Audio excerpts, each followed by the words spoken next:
Aplauda, aplauda. Subir, grito. Obrigado, obrigado. Pode tomar teu assento, querido.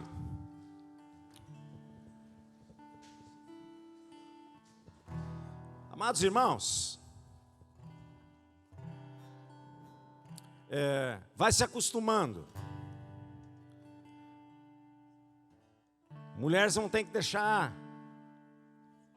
os saltos em casa e vir mais tranquilo, ou não se prender nos saltos e se desfazer da bota, se for o caso, e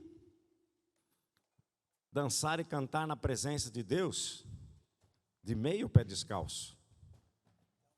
E se você vier muito maquiada, não estou dizendo que não precisa vir, mas já traga um lenço, né? Algum pano para você poder se secar, porque adorar o Senhor sua também. Não tem como. Não tem como se manter você. Tu está entendendo? Na adoração não tem como você se conservar você. Esbelto, com gelzinho, com tudo no lugarzinho. Vai derreter tudo, irmão. O Espírito Santo capacita para derreter o que você constrói. E vai chegar esse momento, eu tenho orado muito, vocês têm sabido disso. Essa liberdade não é libertinagem, é ensinamento de como nós precisamos ser livres na presença de Deus. Com decência, mas sermos todo do Senhor. Sermos dele.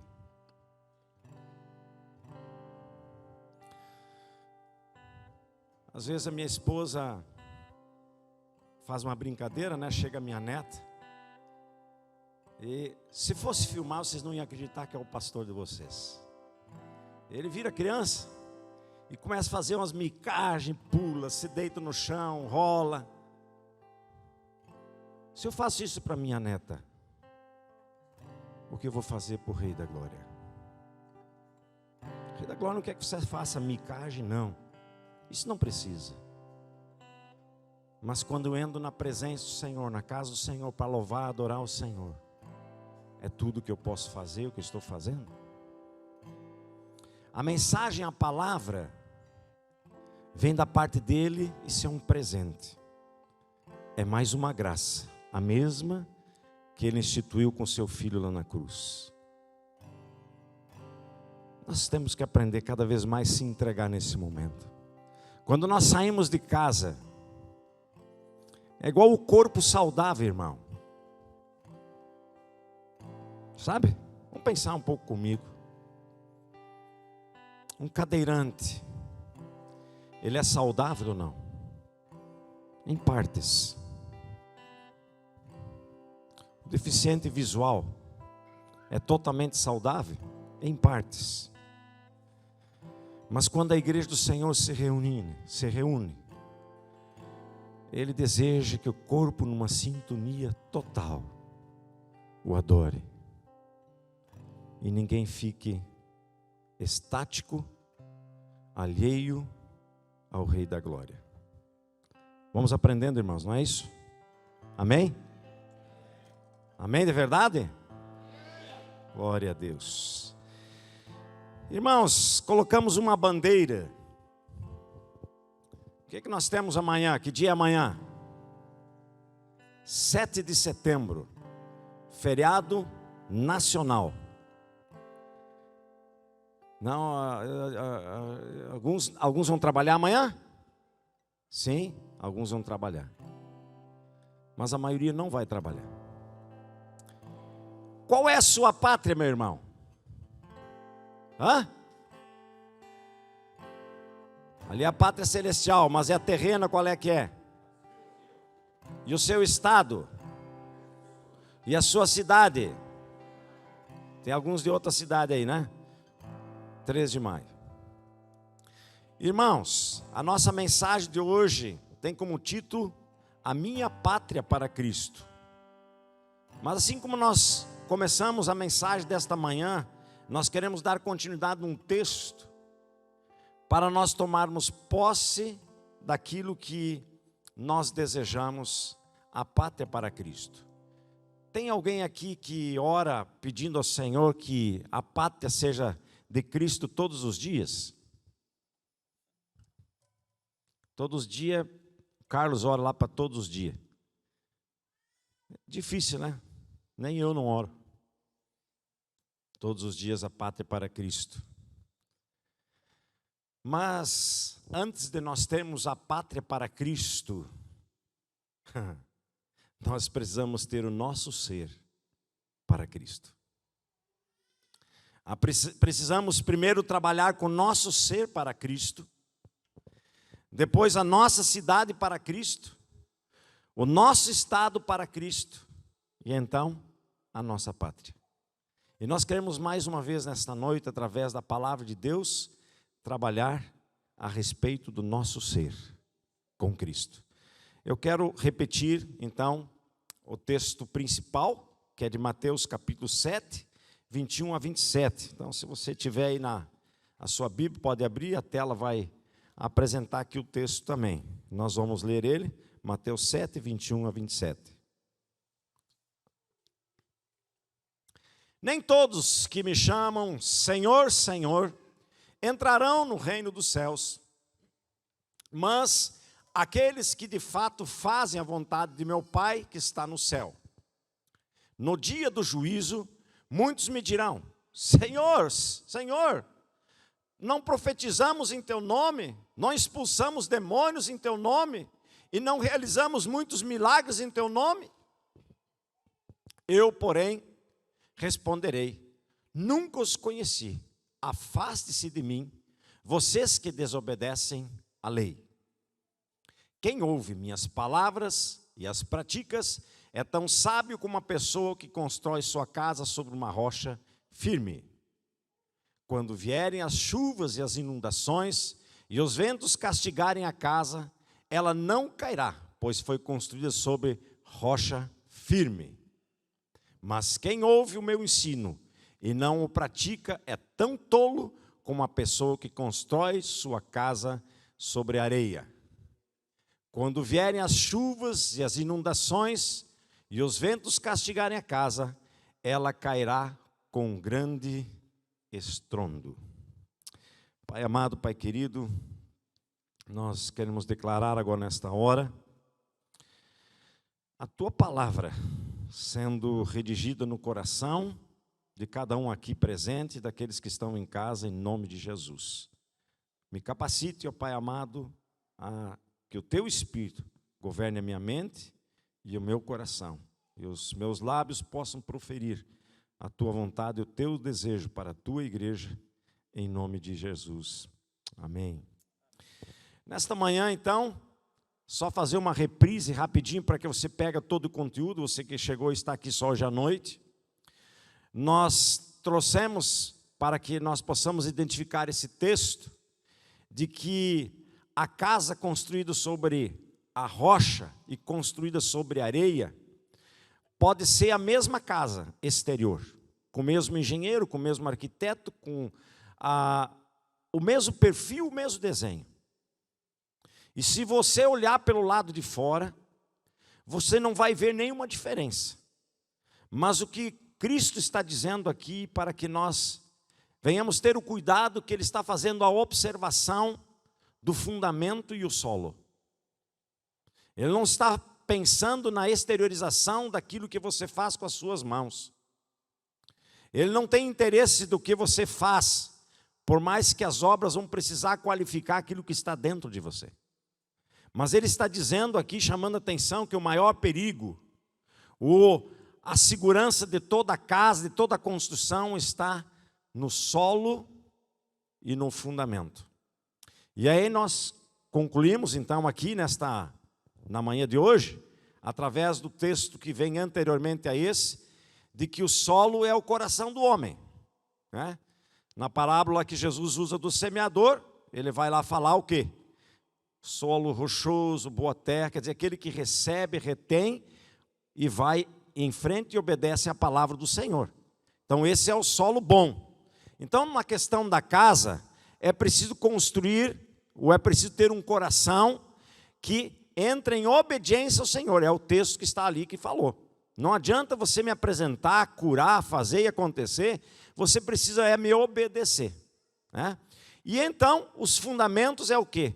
É a palavra de Deus. Ele está atento à palavra de Deus para que ela possa governar a sua casa, a sua construção. Mas, dentro dessa construção, desta casa, então, nós alavancamos 5 elementos básicos da fundação de uma casa hoje, para nós termos ideia e fazermos uma comparação. Aí nós levantamos, então, a necessidade para esse fundamento. Pedra, areia, ferro, cimento e água. E nós transportamos esses 5 ingredientes para os 5 ingredientes espirituais que nós precisamos para que a nossa casa não venha a ruir. São os fundamentais. Então, nós fizemos hoje de manhã, falamos hoje de manhã sobre 2 elementos. Primeiro, precisamos ter entendimento da conversão. Depois falamos sobre o evangelho. E agora à noite nós queremos falar sobre evangelização, entendimento da membresia e disciplina. Vamos ver um pouco sobre aquilo que nós falamos nesta manhã. Conversão. Nós falamos que aqueles que aceitam, recebem o Senhor Jesus, precisam ter entendimento do que é conversão. E nós comentamos nesta manhã que a conversão significa mudança. E aí pegamos então 2 palavras-chave para nós podermos entender o que significa mudança. Luz e trevas. Luz e trevas. Então você estava na escuridão, nas trevas, e você vem para a luz. Isso significa mudança. Moisés, desliga as luzes aí, rapidinho, ligeiro, correndo. Aí, desliga todas as luzes. E essa aí de trás? E essas lamparinas aí? Aonde? Tá ligado junto? Não, deixa ser ligada, não tem problema. Ok. E aí nós falamos o seguinte, e alguns irmãos vivem na penumbra. Penumbra é mais ou menos isso aí, ó. É um fusque-fusque. Mas ele é luz ou não? Ele tem uma pequena luz? Até pode ter, mas ela é insuficiente. Pode ligar, Moisés. Então, quando nós falamos em conversão, o sujeito tinha um estilo de vida, ele precisa ter todo outro estilo de vida. E ele precisa, então, ter a consciência que ele está nesse lado onde é que jorra a luz, com um objetivo: conhecer a Deus, amar a Deus e servir a Deus. Quando você vem para a luz, você perde o direito de você ser juiz e governador do seu eu, da sua vida. Você passa a permitir aquele que é o dono da luz, entenda agora a seguinte compreensão: aquele que é a luz e que traz a luz e que muda, estabelece esse critério. E se você sai desse critério, você volta para a escuridão. Então, conversão significa o seguinte: o sujeito tinha uma espécie de coração, ele acaba tendo então um coração substituído. Esse indivíduo então tinha uma mente, agora ele passa a ter uma outra mente, uma mente transformada. E depois ele acaba a ter um espírito vivificado. Isso significa uma conversão, de fato. E então, muitas pessoas fazem o quê? Daí eu disse, o crente Raimundo, vocês conhecem? Sim, né? Um pé, falam na igreja, mas não significa um pé aqui dentro do templo. Daí uns, então eu não posso ser crente Raimundo, eu vou estar todos os dias na igreja. Não é esse conceito. Vocês estão entendendo? mas é o conceito de transformação. É dar uma lambida de vez em quando na escuridão, naquilo que desagrada a Deus. A palavra de Deus diz: não me interessa o que você tem exteriormente, eu estou querendo saber se você tem me obedecido, se é obediência total. Segundo elemento, quando a gente se converte e passa a viver isso, nós precisamos ter entendimento o que nos levou para lá. E o que nos levou para lá é o Evangelho. E é o Evangelho que nos trouxe para a luz. Precisamos identificar para que o Evangelho possa ser proclamado. Então, nós começamos a verificar aqui, comecei a colocar que muitas vezes a igreja começa a pregar isso de uma forma errada e vivia muito tempo de forma errada, achando que o Evangelho é convidar as pessoas para uma programação, ou entrar para uma pessoa e fazer um aconselhamento e dizer assim: ó, Deus é amor, Jesus é o amigo, né? E não é nem somente viver corretamente. O Evangelho extrapola esses pensamentos formatados. O Evangelho precisa estar de acordo com aquilo que a palavra do Senhor nos fala de boas novas. Então, eu preciso interpretar que evangelhos são boas novas. E se são boas novas, significa boas notícias. E, irmãos, eu comentei isso hoje de manhã e eu preciso repetir. Todo ser humano vive de notícia desse mundo. E nenhum conseguirá sobreviver sobre notícia desse mundo. E aí eu desafiei os irmãos, coloquei e disse o seguinte: se você ficar 30 dias num rincão onde não tem luz, telefone, não tem nenhum ser vivo, é capaz de dar um blackout na tua vida, né? Tirar aí alguém que tenha o seu trabalho diariamente e colocar ali 100 pessoas, o que vai acontecer contigo, irmãos? Uma depressão profunda. Aquele cara que é lá no campo, quem sabe vai aguentar um pouco mais. Mas o que eu quero dizer para você é o seguinte: que o ser humano natural, aquele que não tem aquela conversão total, ele depende da natureza humana e viver só pela natureza humana. Ele olha a programação do tempo, ele olha as notícias da Bolsa de Valores, ele olha como é que está a avaliação imobiliária, ele só anda pelas notícias do mundo. E aquele que tem uma conversão, ele começa a analisar o quê? As notícias boas. Irmãos, tenho passado nessa pandemia e eu tenho verificado nitidamente no coração e no desprendimento das pessoas que veem essa pandemia dessa forma. Aqueles que vivem se nutrindo das notícias, vivem e acabam sendo conduzidos àquilo que o mundo deseja conduzir o ser humano.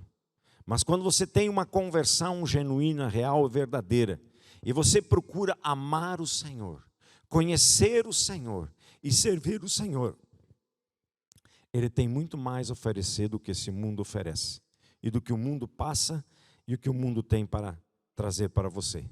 Então, o Evangelho, irmãos, não é uma coisa qualquer. Tem uma história, eu vou contar isso, eu não contei hoje de manhã. Tem uma história que é contada num livro das 9 marcas da igreja, de um europeu que conta uma história de um porco. E a história é mais ou menos o seguinte: ele tinha algumas pessoas amáveis ali com ele. Eu vou contar mais ou menos essa história, tá, irmãos? Eu queria tirar da cópia ali para ler, mas vi e acabei esquecendo. Esse homem pegou o porco, então, pelas orelhas, levou até aquele pessoal, levou até um caldeirão lá, de água fervida, né? Mas ele gostava muito daquelas pessoas. E aí ele esquartejou aquele porco, e aí quando ele esquartejou aquele porco, ele fez um salame. E entregou aquele salame para aquelas pessoas, foi produzindo e foi levando aquele salame para outras pessoas. E as pessoas falavam, como esse cara é amável. Alguém entendeu a história, não?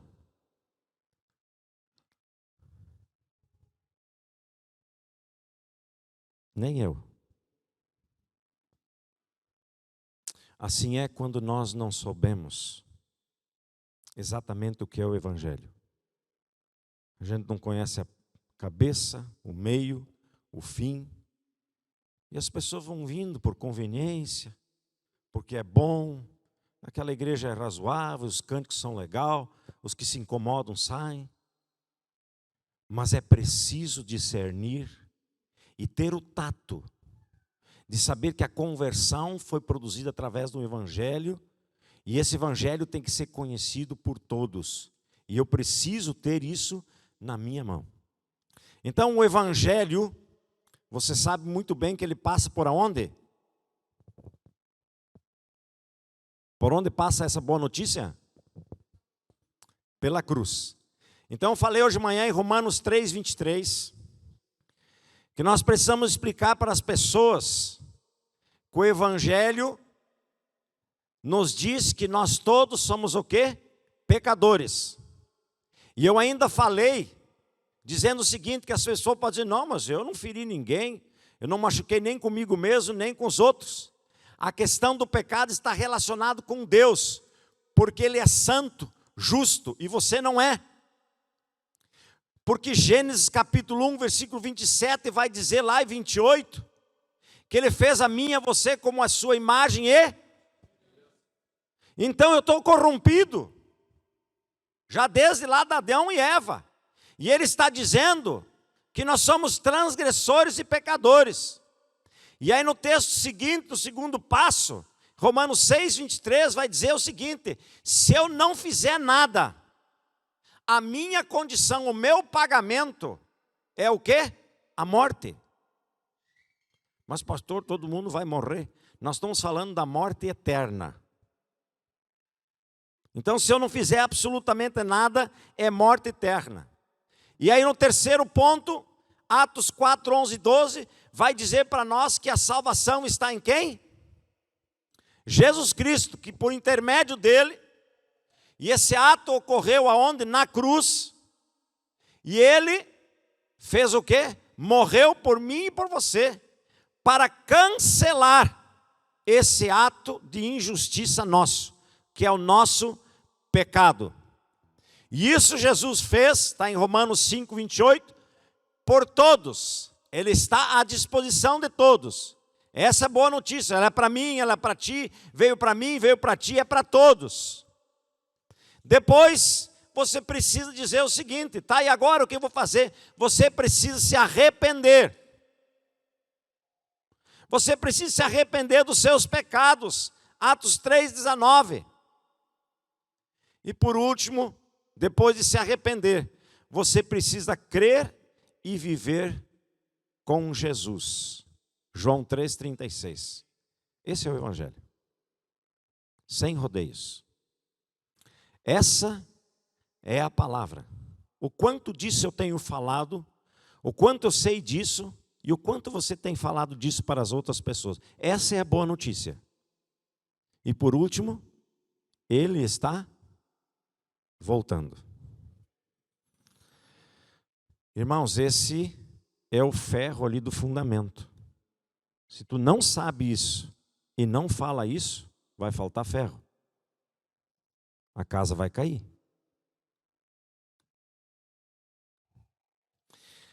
Nesta noite nós vamos entrar no terceiro passo agora. E o terceiro passo é evangelização. Então, primeiro, eu tive o entendimento do Evangelho, e agora então, eu preciso evangelizar.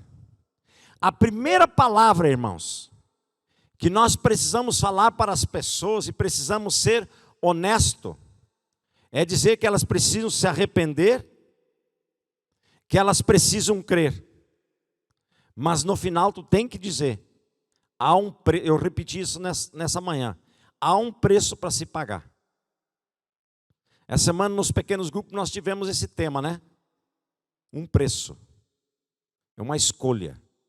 Andar com Jesus é uma escolha, uma vida de transformação, uma escolha e tem o preço. O interessante, irmãos, é o seguinte. Nesse mundo, a gente paga qualquer preço por se ter o que se quer. Não é verdade? A gente trabalha para comprar, para conquistar. A gente dorme menos para poder trabalhar mais, para se ter mais.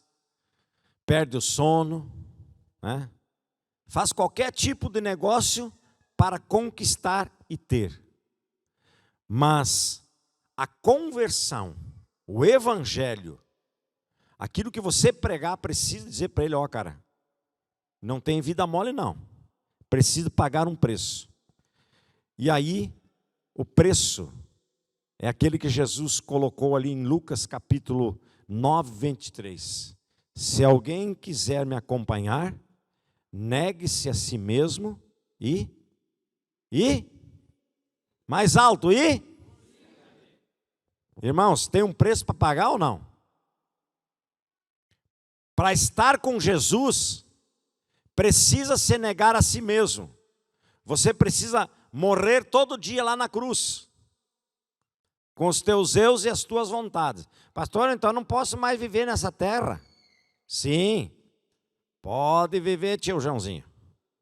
Só que você precisa ver que aquilo que você está fazendo está em acordo com aquilo que Deus te deixa você fazer. Mas então esta igreja que proíbe tudo, essa igreja não proíbe nada.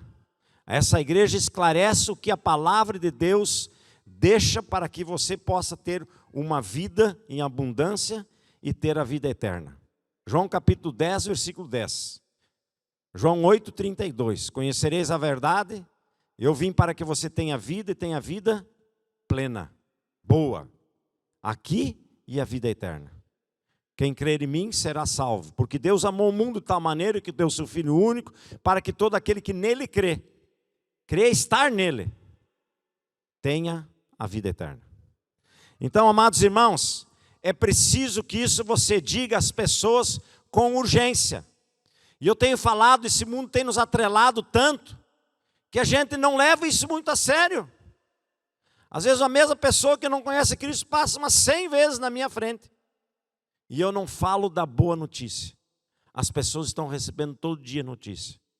Irmãos, o livro escrito há mais ou menos 15 anos atrás dizia que a cada 30 segundos saía uma notícia satânica. A cada 30 segundos. Hoje você acha que é de quanto tempo? Eu creio que cada segundo. E nós precisamos, em meio de tantas atrocidades, anunciar as boas novas. Irmãos, existem tantas formas. E isso está com a responsabilidade da igreja. E essa é a parte de evangelização. Quero que você abra a sua Bíblia no livro de Hebreus, capítulo 4, versículo 7. Hebreus, capítulo 4, versículo 7.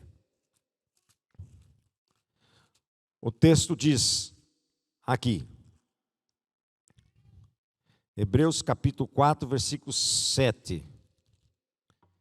Por isso, Deus estabelece outra vez um determinado dia chamado hoje, ao declarar muito tempo depois, por meio de Davi, de acordo com o que fora dito antes: se hoje vocês ouvirem a sua voz, não endureçam o coração. O dia de falar é hoje. E ainda preciso dizer para aquele que está ouvindo, não endureça o coração. Essa é a palavra do Senhor. Vá agora para Salmo, capítulo 95. Salmo 95, versículo 7 a 11. Pois Ele é o nosso Deus e nós somos o povo do seu pastoreio, o rebanho que Ele conduz. Hoje, se vocês ouvirem a sua voz, não endureçam o coração. Digam às pessoas que é preciso se arrepender. Falam para elas que o Senhor está aguardando e tem um desejo que todos sejam salvos, que todos tenham alcance dessa boa notícia. Diga a eles com muita alegria: nós não vamos deixar de ter problemas, mas o Senhor nos garante, conforme está em Filipenses capítulo 4, versículo 13, tudo posso naquele que me fortalece. Eu vou poder passar por todas as circunstâncias, mas estando na luz, e eu anunciando assim desta forma, as pessoas vão ter a compreensão do que é evangelizar. Estar com Cristo não significa você não passar por nenhuma circunstância. Evangelizar significa que você precisa usar a Bíblia, você precisa usar os textos, você precisa anunciar. Essa semana nós vamos dar um tema para que os líderes trabalhem naquele texto do Evangelho, para que você grave aqueles textos, pinte na sua Bíblia. É preciso você fazer esse exercício aqui, irmão. Não é pecado pintar a Bíblia, tá, irmãos? Está escrito aqui. Não é pecado. Tá? Porque o mais importante é o seguinte: se você pudesse decorar toda ela, não precisava nem pintar. Ficava gravado no teu coração. Mas é preciso que você cite os versículos bíblicos. Sabe por quê?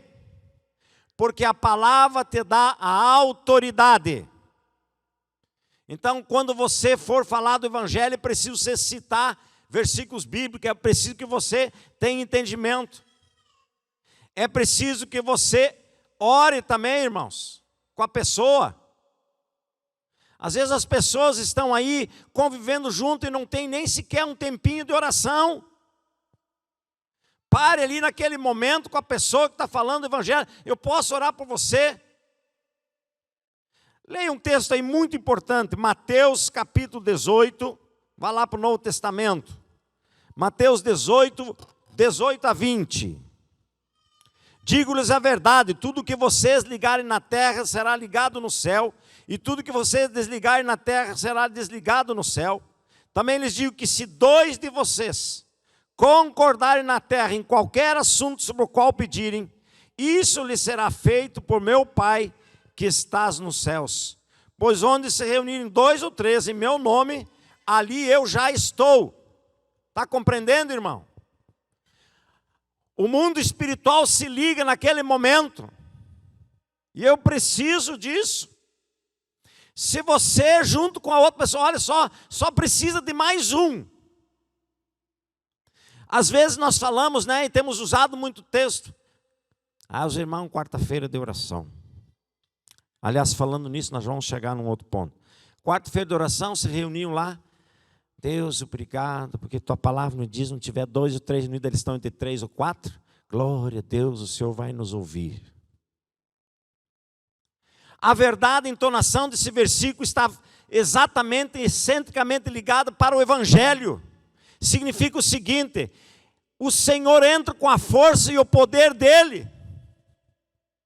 Aí tu fala do Grêmio, do Inter, você fala da igreja, do convite, dos valentes, do PGM, e você não orou para que o Espírito Santo dê autoridade ali para que haja mudança. É preciso orar, irmãos. Não tem como, e a palavra de Deus nos diz aqui, se nós fizermos isso, está ligando alguma coisa no céu. E não esqueça, João, no Evangelho, João diz o quê? Quem convence o homem do pecado, do Espírito Santo, quem convence o homem do pecado é quem? Da justiça e do pecado é o Espírito Santo. Então, quando nós começamos a orar, ali há uma ligação, o Espírito Santo começa o quê? Interferir. E precisamos ter esse entendimento. Esse é o processo de evangelização. Eu preciso ter amor pelos perdidos, eu preciso de amor. E se eu disse que eu honro o Rei da Glória, e eu amo a Deus, eu preciso disso. Abre Atos, capítulo 8, versículo 14. Atos 8, 14.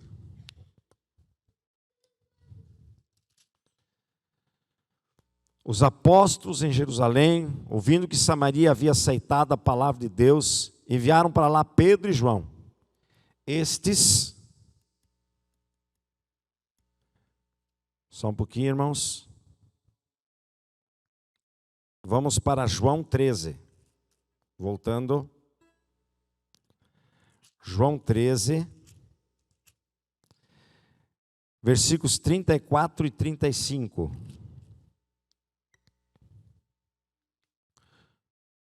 Um novo mandamento lhes dou: ame-se uns aos outros como eu os amei. Vocês devem amar uns aos outros, e com isso todos saberão que vocês são os meus discípulos, se vocês amarem uns aos outros. Evangelizar significa amar. Se eu não evangelizar, o que eu estou falando é blefe. É só a armadura por fora. É a casa. O fundamento está na areia.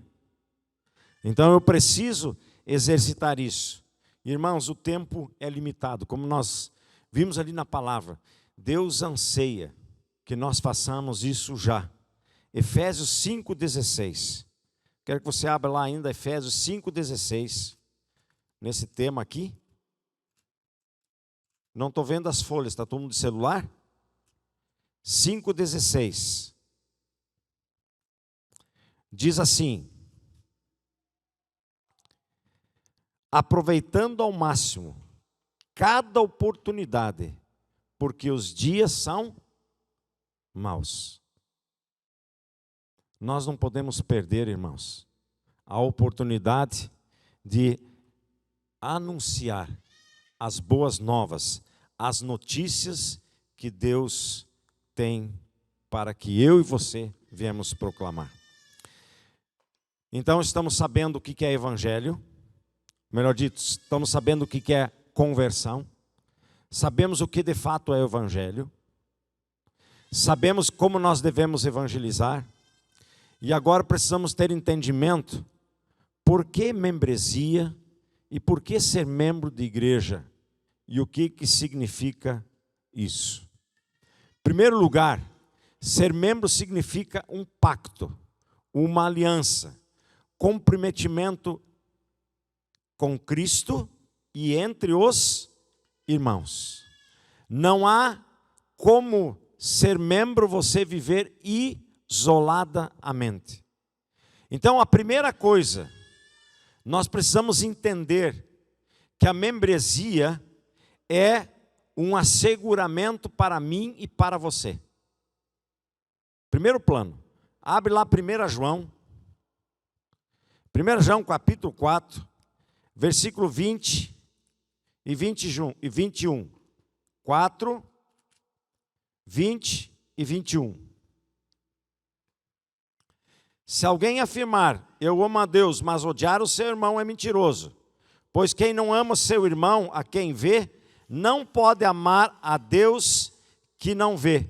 Ele nos deu esse mandamento: quem ama a Deus, ama também o irmão. Então você precisa estar o quê? Congregado com os irmãos. Não existe como você viver sem igreja. Ela está centricamente ligada e ela precisa ser exercitado. Segundo, a igreja existe para evangelizar as pessoas que estão em outros lugares. Mas por que, pastor? Posso fazer sozinho? Lembra do texto de Atos 1:8? E vocês serão as minhas testemunhas, e vocês receberão o Espírito Santo, e vocês vão anunciar aonde? Jerusalém, Judeia e até os confins. Irmãos, como é que você vai ir para lá? E por isso que nós fizemos o quê? A campanha de missões. Então, como igreja, nós reunimos o quê? O meu dinheiro, o teu dinheiro, a minha oração, a tua oração. Lemos antes aqui que nós ligarmos o quê em oração? O Senhor vai ligar lá no céu e as coisas vão acontecer aonde? Na Judeia e em Samaria. Então a igreja tem a responsabilidade para isso. E eu e você precisamos estar inseridos para esse exercício. Evangelizar em outros lugares. Terceiro, nessa questão de membresia, a igreja existe, os membros existem para denunciar o evangelho falso. Vamos pensar numa coisa aqui, irmãos, para nós termos entendimento. Vamos supor que não tivesse igreja, cada um segue a Cristo sozinho de qualquer jeito. Como é que você acha que estaria esse mundo? Hã? Cada um faz o que quer.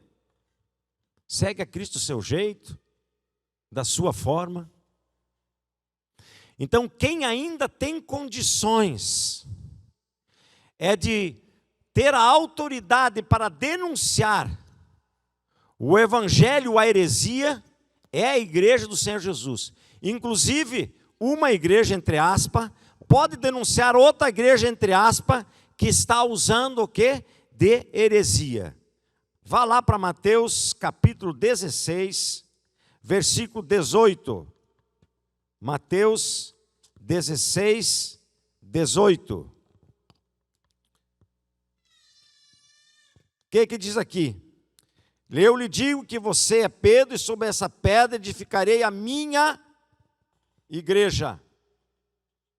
O que Jesus está dizendo aqui? Jesus fala e diz o quê? A igreja é a parte fundamental. Ele está estabelecendo a igreja. Ele começou com os 12 discípulos. Atos revela a manifestação do começo da igreja.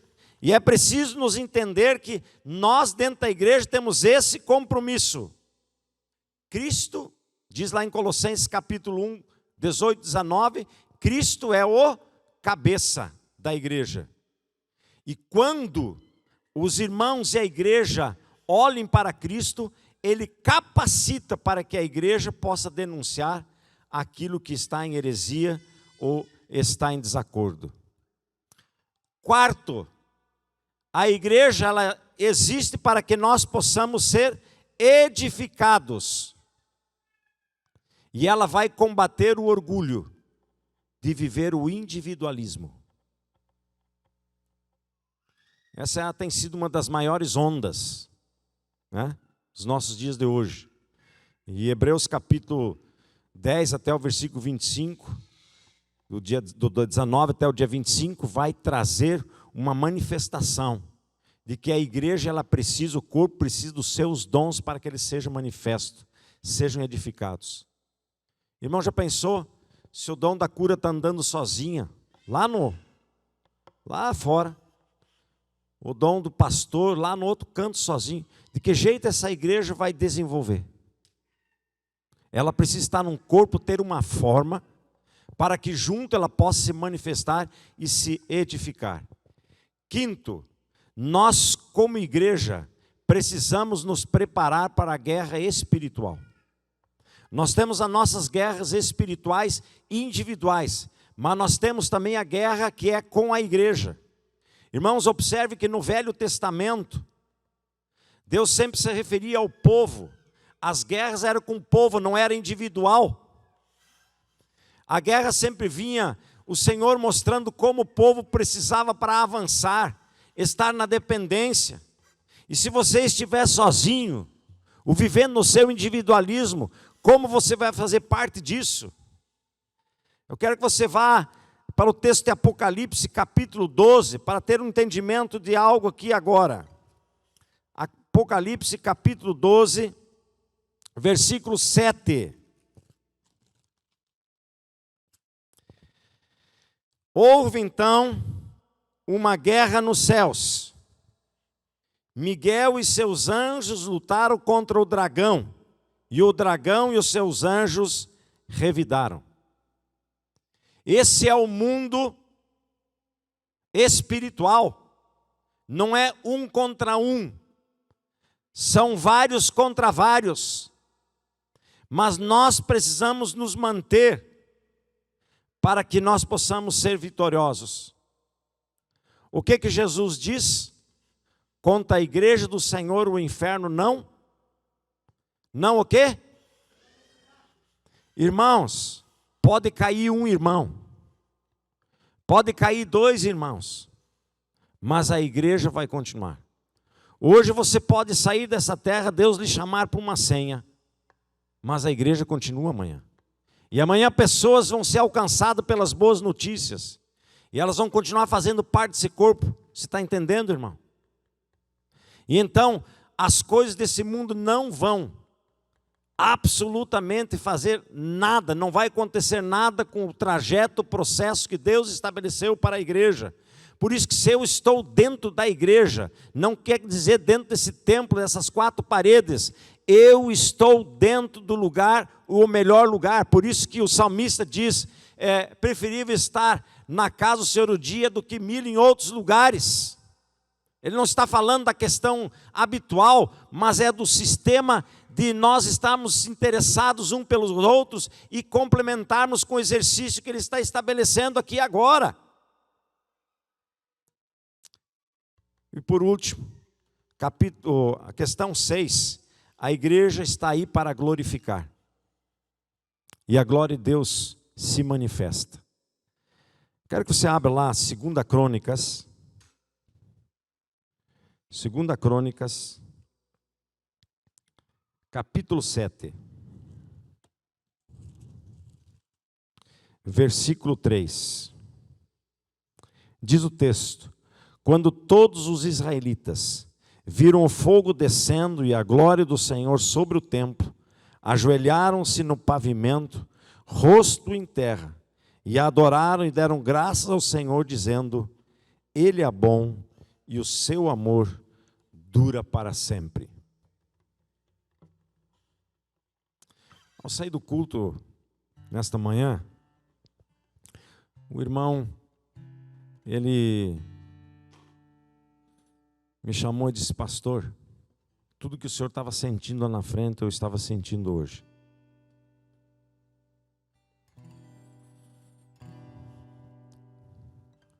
Ele disse: eu nunca senti isso.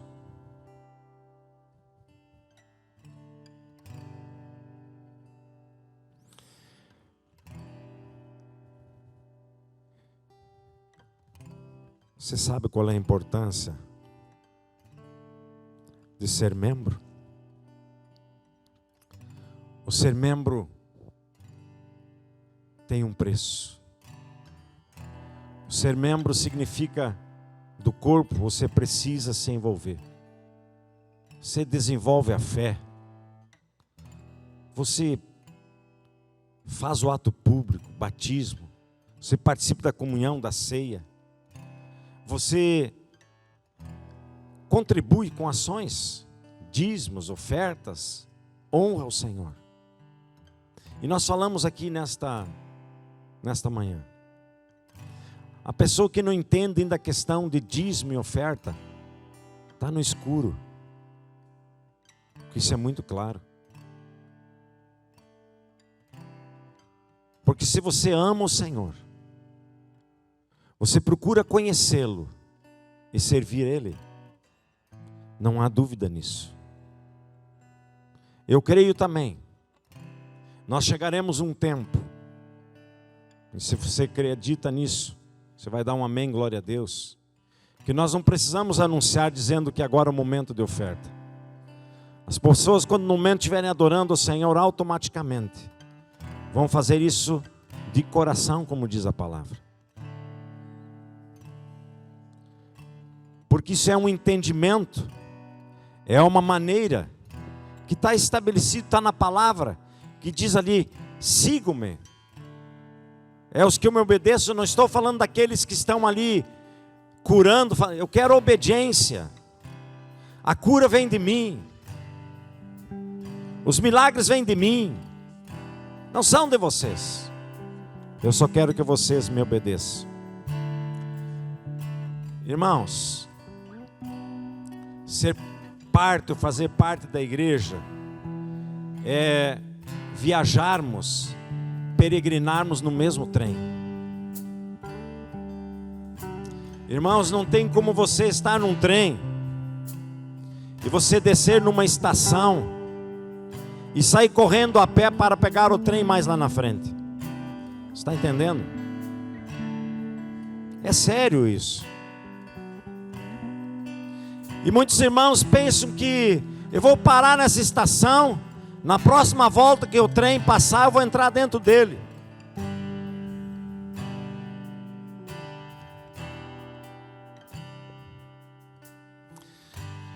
Unir-se à igreja, irmãos, e viver dentro desse trem, é o reflexo da frase que você diz que ama o Senhor. Ela exterioriza o amor ao Senhor. Se você diz que ama a Deus e aos teus irmãos, e se você não vive assim dessa forma, esse amor não é original. Ele não vem do Pai. Irmãos, você está entendendo a evangelização e a membresia nos dá a condição de juntos dizer a minha pátria para Cristo. Eu gostaria agora que os irmãos se colocassem de pé.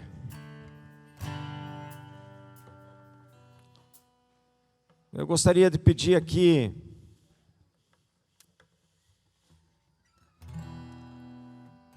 quero pedir a Cícera para vir aqui à frente.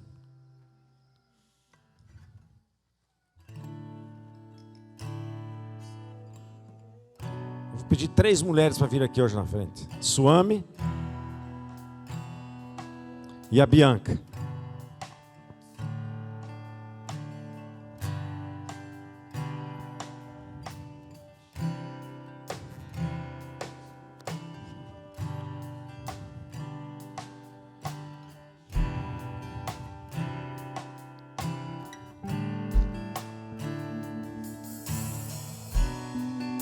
Se nós amamos o Senhor,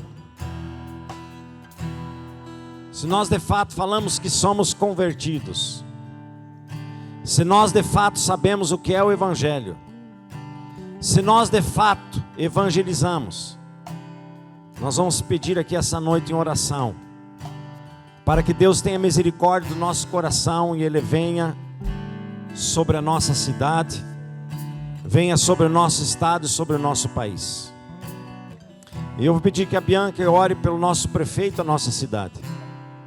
A Cícera, eu vou pedir que ore sobre o nosso governador e o nosso estado. E eu vou pedir para que a Suame ore pela nossa nação e pelo nosso país. Eu quero que você levante as mãos para os céus, segure as suas mãos, para que o Espírito Santo e a misericórdia de Deus venha sobre nós, e nós possamos ter experiências de uma pátria livre. Vamos orar. Querido Deus, coloco diante de Ti, Senhor, o nosso prefeito, Senhor Copati. Não sei qual será o outro prefeito que vai vir, Senhor, mas eu sei que todo aquele que está no controle é o Senhor, ó Pai. E se ele está nessa posição, ó Deus, é porque o Senhor o colocou. Ninguém está na posição que está se não é por a Tua vontade. E eu clamo, Senhor, eu clamo, Pai, que o Senhor venha sobre a vida dele, Pai. Que o Senhor esteja um encontro com ele, Senhor. Que ele, Senhor, seja usado, Senhor, por Ti, Pai. Mesmo que muitas vezes ele não conheça o que ele está fazendo, mas que ele sinta, Deus, o Senhor na vida dele, Pai. Que ele, Pai, tenha um encontro com Ti, Pai. Que todos os momentos da vida dele, o caminhar, Pai, dele, as decisões, Deus, que ele venha tomar pela cidade de 13 de maio, não sejam dele, mas sejam suas, Senhor. O Senhor esteja no controle, no comando, Pai. As leis que ele venha, Senhor, sobre ele, Pai, com os deputados, Senhor, que vem sobre ele, Senhor, falar sobre as leis. Deus, esteja no controle de sabedoria, Deus, de sabedoria, Pai, para que ele não tome decisões do coração dele, mas que ele ouve, Senhor, a voz do Senhor, ó Pai, porque sabemos que nesse mundo, Senhor, nós ouvimos muitas vozes e esquecemos de ouvir a voz sua. Que o Senhor esteja, Senhor, agindo no seu coração e que ele sinta a sua voz em todas as decisões. E que essa cidade de 3 de maio, Senhor, esteja um encontro contigo, Senhor. Esteja um encontro contigo, ó Pai. Porque sei, eu creio, eu sei, e muitos que estão aqui também sabem, creio, e sei que muitos nessa cidade sabem, creio, que Tu és o Rei da glória, e que não há povo, não há criança, não há velhos, não há jovens, que não irão conhecer a Ti. E eu clamo por essa cidade de 3 de maio, Senhor, que muitos possam conhecer a Ti, não, ó Pai, para desejar coisas do coração, mas que eles venham desejar a Ti, Senhor, como centro do coração. Conduz o prefeito, Pai, em todas as suas decisões, ó Pai, em todas aquelas leis que vão colocar diante dele, e que as decisões que ele venha a tomar, Senhor, sejam suas. Conduz o seu caminho, conduz a sua mente, a sua família, Senhor. Porque sabemos que muito o inimigo tem agido, tem influenciado, Pai, querendo mentir e enganar. Mas o Senhor é o Deus da verdade, o Deus que transforma. E eu creio que o Senhor está no controle, e nós clamamos, Pai, que o Senhor toma, Senhor, o prefeito nas Tuas mãos, seja quem for que vai estar lá. Se vai ser o Copate, se vai ser outro prefeito que vai ser elegido, nós não sabemos, mas sabemos que é o Senhor que está no controle, Pai, e nas decisões que vão ser tomadas, Pai, por essa cidade de 3 de maio. Oh, aleluia.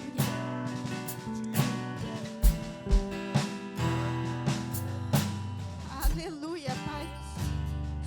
Doce, amado Espírito Santo, sabemos que a Tua presença é real e verdadeira aqui neste lugar, Pai, aleluia. Oh Deus amado, nós nos colocamos aqui, Senhor, no Teu altar, Pai, para interceder, Paizinho amado, para clamar, Pai, por o nosso estado, Senhor. Oh Jesus amado, todas as mentiras que têm sido faladas, Pai, nós somos o celeiro do Brasil, sim, Pai. Nós queremos colheitas fartas, Pai, sim, Pai. Pai querido, não somente no mundo físico, Pai, mas no espiritual, Pai. Jesus amado, nos dê, Senhor, sabedoria do alto, discernimento da Tua palavra, Pai, que possamos saquear o inferno, Pai querido. Ó Jesus amado, enche-nos, Pai, de ousadia, Pai, que aqui deste estado, Pai, possa sair, Pai querido, muitos missionários, Pai, muitos profetas, Pai, muitos evangelizadores, Pai. Ó Paizinho amado, venha com Teu fogo e faz queimar em nossos corações, Pai, que venha nos arder em chamas, Pai, que possamos clamar a Ti, como está escrito na Tua palavra. Ó doce amado Espírito Santo, cerca as nossas fronteiras, Pai querido. Queima, Pai, tudo que não vem de Ti, Pai. Tudo, Pai querido. Ó Senhor nosso Deus, desde o Chuí a Iraí, Pai, de Uruguaiana a Torres, Pai querido, cerca a nossa cidade, Pai, cerca o nosso estado, Pai querido. Ó Jesus amado, livra-nos, Pai, de toda a peste, Pai querido, de todo dardo inflamado de Satanás, Pai querido.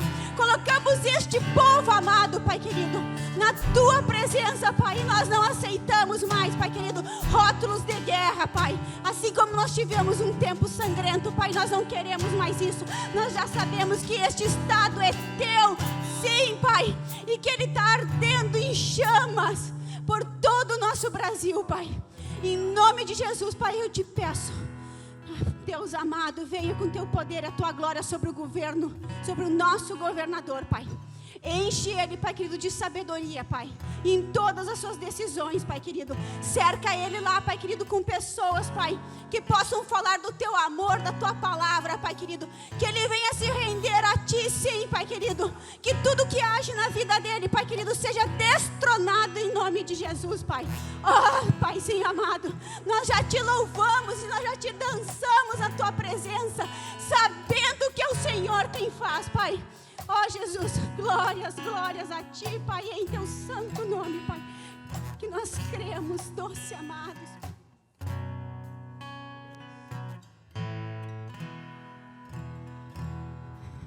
Amado Deus, Pai, continuando na Tua presença, Pai, eu quero colocar a nossa nação. Senhor amado, eu quero nesse momento, Pai, pedir que os Teus olhos estejam sobre nós, Pai, sobre essa nação, Pai. Oh, Jesus. Pai, Tu sabe de tudo que se passa aqui nesse país, Pai, de tudo que tem de errado, Senhor, de tudo que precisa ser consertado, Pai, mas nós sabemos, ó Deus, que o Senhor é o Deus que tudo pode, Pai. Nós queremos no Teu poder sobre a nossa nação, Pai. E nós queremos, Pai, uma nação restaurada, Pai. Nós queremos uma nação, Pai, restabelecida, Senhor, em Ti, Pai. Ó Deus, eu peço em Teu nome, Pai. Amado Jesus, que o Senhor possa estar derramando o Teu sangue, Pai, selando a nossa nação, Pai. Deus amado, eu conheço, Pai, o Teu poder e eu sei, Pai, que o Senhor pode, Pai, todas as coisas. Por isso, Pai, nesse momento, Pai, que o Senhor possa derramar, Senhor, por todos os cantos desse país, Pai, o Teu sangue precioso, o Teu sangue poderoso, Senhor. E possa trazer, Senhor, o arrependimento, Senhor, para essa nação. Por isso eu Te peço perdão, Senhor. Perdão pelo pecado da nossa nação, Senhor. Perdoa-nos, Pai. Perdoa pelo nosso pecado, Senhor. E esteja restabelecendo essa nação, Pai. Que possamos ser um povo, Pai, um povo de Deus, Pai. Um povo que quer andar contigo, Senhor. Um povo, ó Deus, que tenha o Senhor dentro do coração, Pai. Um povo que tenha sede, Pai, de Ti, que tenha fome de Ti, Senhor. Um povo que tenha o amor que vem do Senhor, transbordando dentro do coração, Senhor. Ó Deus, um povo, Pai, que possa refletir, Senhor, a Tua imagem, Pai. Um povo que queira viver mais de Ti, Senhor. Pai, que o Senhor esteja olhando por nós, Pai. E eu peço, Senhor, pelo nosso presidente, Senhor. Deus amado, o Senhor conhece esse homem, Pai, e foi o Senhor que levantou ele, Pai. E eu peço que o Senhor esteja cuidando, em primeiro lugar, da saúde dele, Pai. Esteja cuidando da sua família, Pai, mas que o Senhor possa, em nome de Jesus, Pai, tá firmando os passos dele, Pai, diante de Ti, Pai, e que ele possa, em nome de Jesus, Pai, caminhar contigo, Senhor, segundo a Tua vontade, Pai, e que possa, Pai, em nome de Jesus, firmar os seus pés, Pai, na Tua rocha, Senhor, e que essa família, Pai, possa estar contigo, Senhor. Ó Deus amado, esteja levantando esse homem, ó Deus, com princípios que vêm de Ti, Senhor. Ó Deus, que as Tuas leis possam ser as leis do coração dele, Pai.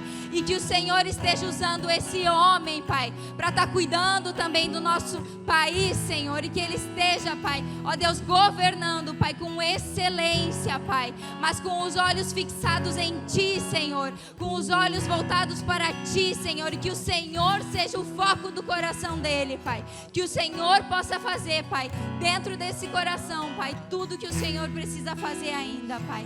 E que o Senhor esteja, Pai, em nome de Jesus, Pai, cuidando, Pai, cuidando desse nosso presidente, Pai, mas cuidando também da nossa nação, Pai. Ó Deus amado, eu creio, Senhor, numa nação restaurada por Ti, Senhor. Eu creio, Senhor, numa nação, Senhor, que vai, ó Deus, gritar por todos os cantos, Pai. Ó Deus, que o Teu amor, Pai, é maior que tudo, Senhor. Ó Deus, seja glorificado o Teu nome, Pai. E que o Senhor venha reinar, Senhor, nessa nação, Pai. E que seja derrubado, Senhor, em nome de Jesus, Pai. Tudo que Satanás tentou levantar contra o nosso país, Senhor. Que em nome de Jesus, Senhor, o Senhor esteja derramando, Pai, o Seu sangue, Pai, para limpar, Senhor, para purificar, Senhor, essa nação. Eu entrego, Senhor, em nome de Jesus, Senhor, todos os cantos desse país, Pai, e declarando, Senhor, que é o Senhor que é o dono do nosso país, é o Senhor que é o dono dessa nação. Aleluia. Em nome de Jesus. Amém. Aleluia, amém.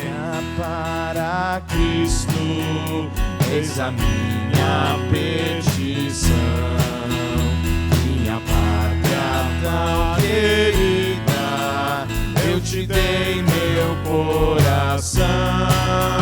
Lar pesado, lar formoso, é por Ti o meu amor. E o meu Deus excelsa graça te dispense em seu favor. Salve Deus a minha pátria varonil. Salve Deus a minha terra, esta terra do Brasil. Amém? Glória a Deus. Irmãos, o culto não terminou ainda, pode sentar. Aleluia. Mas em 10 minutos nós terminaremos. Falta a água nesse processo todo. Será que eu tendo a brita, tendo a areia, o ferro e o cimento, vai dar liga aí, Gerson? A mão de obra é eu e você. Nós estamos falando dos materiais, mas não vai dar liga, não é verdade, Gerson? Não dá liga. Tem que ter água. Irmãos, dentro do nosso comprometimento de conversão, dentro da membresia da igreja, dentro do evangelho e dentro do evangelizar, precisa haver a disciplina. Disciplina. Amados, todos nós, sem hesitação, nós admitimos que nós precisamos e necessitamos de disciplina. Todos. Nenhum de nós é um objeto perfeito e concluído. Por isso que nós precisamos de disciplina. E a igreja, ela precisa ser inspirada. A igreja precisa ser nutrida. A igreja precisa ser curada. A igreja precisa da correção. A igreja precisa da disciplina do quebrantamento. O propósito da disciplina é para manter a igreja viva pelo Espírito Santo. Abra Hebreus, capítulo 12. Vai lá, irmãos. É o último texto que eu vou ler hoje com vocês. Te anime aí, meu irmão. Agora vem só a varada. O resto foi tudo coisa simples, irmãos, mas difícil de cumprir. Hebreus 12, versículo 1, e depois do 4 ao 11. Portanto, também nós, uma vez que estamos rodeados por tão grande nuvem de testemunha, livremo-nos de tudo que nos atrapalhe, do pecado que nos envolve, e corramos com perseverança a corrida que nos é proposta. Versículo 4. Na luta contra o pecado, vocês ainda não resistiram até o ponto de derramar o próprio sangue. Vocês se esqueceram da palavra de ânimo que lhes dirige como a filhos. Meu filho, não despreze a disciplina do Senhor, nem se magoe com a sua repreensão, pois o Senhor disciplina quem ama e castiga todo aquele a quem aceita como filho. Suporte as dificuldades, recebendo-as como disciplina. Deus os trata como filhos. Ora, qual o filho que não é disciplinado por seu pai? Tem muitos. Se vocês não são disciplinados, e a disciplina é para todos os filhos, então vocês não são filhos legítimos, mas sim ilegítimos. Além disso, tínhamos pais humanos que nos disciplinavam e nos respeitavam, e nós respeitávamos. Quanto mais devemos submetermos ao Pai dos Espíritos para assim vivermos. Nossos pais nos disciplinavam por curto período, segundo lhes parecia melhor. Mas Deus nos disciplina para o nosso bem, para que participemos da sua santidade. Nenhuma disciplina parece ser motivo de alegria no momento, mas sim de tristeza. Mais tarde, porém, produz fruto de justiça e paz para aqueles que por ela foram exercitados. Irmãos, você está entendendo? A igreja precisa ser disciplinada. é bom para a igreja, é bom para o irmão que é disciplinado, é bom para os cristãos. Nós precisamos exercitar. Devemos procurar uns aos outros para que isso seja realizado, como diz aqui. O amar está ligado exatamente em nós também procedermos. Diz, pastor, lá diz que nós não devemos tirar, sei lá, o cisco do olho do irmão. Mas aqui está falando, nós precisamos passar por esse conserto. Nós precisamos usar da disciplina. Nós precisamos nos regrar. Nós precisamos ter um comprometimento com Cristo. Irmãos, nós temos um pacto. Assim como num casamento, nós precisamos condenar. Assim como nós condenamos no casamento o adultério, nós precisamos condenar dentro da igreja e usar a disciplina. O tempo e o mundo tem feito com que a igreja tenha adquirido algumas formas e permitido que o pecado ou aquilo que desagrade a Deus não faça com que a igreja possa viver o melhor. Dentro desse fundamento, irmãos, não tem como eu e você ficarmos sem a disciplina. Se você é pecador e você entende que você é um sujeito que está ali conhecendo o Senhor, você ama Ele, serve Ele, vai chegar o momento da disciplina. Não há filho que não precise de disciplina, meu querido irmão. Na presença do Senhor, você é um filho que necessita de disciplina. Em certo momento, em circunstâncias, nós precisamos receber as disciplinas. Que Deus possa estar nos ajudando para que a nossa casa, irmãos, seja construída numa rocha. As aparências não importam, mas eu preciso ter convicção do que é o Evangelho. Eu preciso ter convicção do que é uma verdadeira conversão. E se você é realmente convertido, você precisa evangelizar. Você precisa fazer de parte da igreja, sim, não parte de um culto. Você precisa fazer parte da igreja com serviço, dízimos, tudo. Tudo que compromete um corpo. No seu casamento você faz parte somente no ato sexual? Não.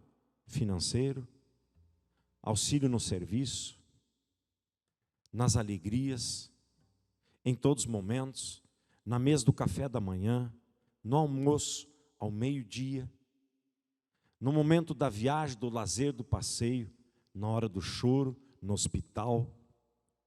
A igreja do Senhor Jesus requer que você faça parte integralizada. Qual é a sua família? Quem é a sua família? E nós precisamos estar cientes de que nós precisamos ser disciplinados. Precisamos, faz parte, em nome de Jesus. Fique de pé.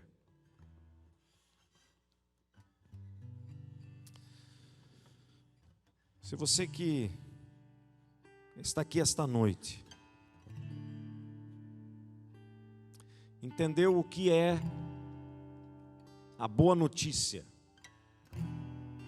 você entendeu o que é o Evangelho, e que você precisa se arrepender, e crer em Jesus, entregar a sua vida para Jesus. A palavra nos ensinou hoje, não poderia passar diferente aqui. Hoje é o dia, não deixe passar. Se você crê isso dessa forma, eu queria que a igreja estivesse orando nesse momento, olhando para dentro de você, sobre tudo aquilo que nós comentamos hoje, e fosse conversando com o Espírito Santo.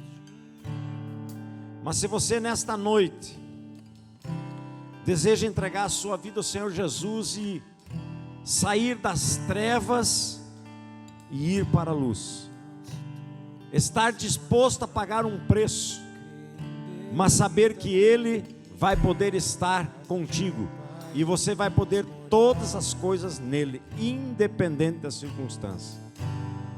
Se você quer tomar essa decisão essa noite, entregando sua vida para Jesus, e quer passar por essa conversão, eu gostaria de estar orando por você, porque a palavra de Deus nos diz: onde tiver dois ali intercedendo para que o Espírito Santo possa agir em você.